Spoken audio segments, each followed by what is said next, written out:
Sa lupang hinirang, bakit tila mailap ang katarungan? We study hard, we dream big, pero pagdating sa labanan, hindi diploma ang tinitingnan, kundi ang pangalang iyong pinanghahawakan. Kanino kang tao? Sino ang kapit mo? This is a painful reality in our nation today. Ang sipag ay tila walang saysay kung wala kang backer na aakay. You offer sweat and your soul, yet you remain trapped in the cycle of contractualization. 6 na buwan ng pagpapakitang gilas, pagkatapos ay muli maghahanap ka ng bukas.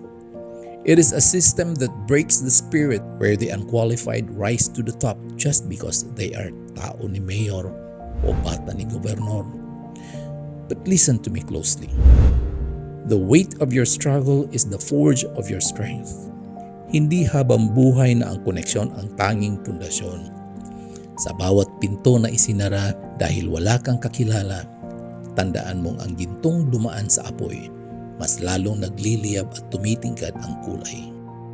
Huwag panghinaan sa sistemang baluktot, dahil ang tunay na galing hindi kayang itumba ng kahit sinong kurakot.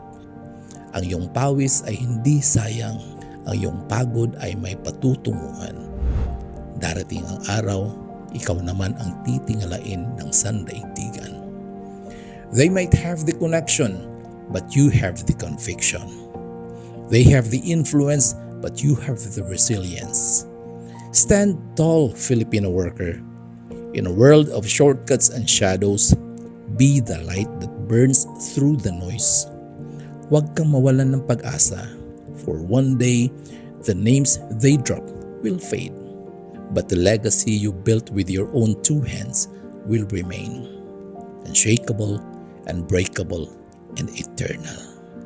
Asahan mong kasama ka sa aking dasal para sa iyong tunay na tagumpay habang buhay.